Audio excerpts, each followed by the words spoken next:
നമ്മൾ മലയാളികൾക്ക് എന്താ പറ്റിയത്? ഞാനിപ്പോൾ പറയാൻ പോകുന്നത് ഇപ്പം എൻ്റെ കുഴപ്പമാണോ അത് എൻ്റെ കാഴ്ചപ്പാടിൻ്റെയാണെന്ന് അറിയത്തില്ല.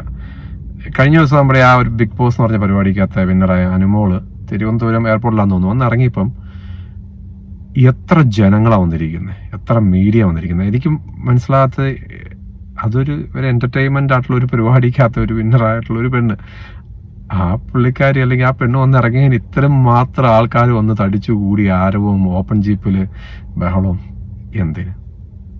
ഇത് മാത്രമല്ല കേട്ടോ, ഇത് പലപ്പോഴും ഞാൻ ശ്രദ്ധിച്ചിട്ടുണ്ട്. ഇപ്പോൾ ഏതൊരു നടൻ, ഇപ്പൊ മോഹൻലാൽ, മമ്മൂട്ടി, പൃഥ്വിരാജ് അല്ലെങ്കിൽ നടിമാര്, മറ്റേത് ഹണി റോസ് വന്നു കഴിയുമ്പോൾ ആൾക്കാരെല്ലാം തടിച്ചു കൂടി അവിടെ നിന്നും വേറെ ജില്ലയിൽ നിന്ന് അടുത്ത ജില്ലയിൽ നിന്ന് വേണ്ട സംസ്ഥാനത്ത് നിന്ന് വേറെ ആൾക്കാർ വന്ന് അവിടെ തമ്പടിച്ച് കിടക്കുക. എന്നാ കാണിക്കാൻ? ഇവരെയൊക്കെ നമ്മൾ കണ്ടെന്നോർത്തുകൊണ്ട് നമ്മുടെയൊക്കെ ജീവിതത്തിന്റെ ഒരു മിനിറ്റ് വേണ്ട ഒരു സെക്കൻഡ് നമ്മുടെയൊക്കെ ആയുസ് കൂട്ടി കിട്ടുന്നുണ്ടോ? ഇല്ല. പിന്നെ ഇവരുടെയൊക്കെ പുറകെ നടന്നിട്ട് എന്നാ കേട്ടാൻ? ഇതൊന്നും ഇവരുടെ ഈ ആക്ടേഴ്സിന് തെറ്റല്ല കേട്ടോ, അവരവരുടെ ജോലി ചെയ്യുന്നു. നമ്മളായിട്ടുള്ള മനുഷ്യരാണ് ഇവരെല്ലാം തലേ കയറ്റി വെച്ച് അവർക്ക് ഭയങ്കര ഇമ്പോർട്ടൻസ് കാണിക്കുന്നത്. അവരല്ല, അവരുടെ തെറ്റേ അല്ല, ഇത് നമ്മുടെ തെറ്റാണ്.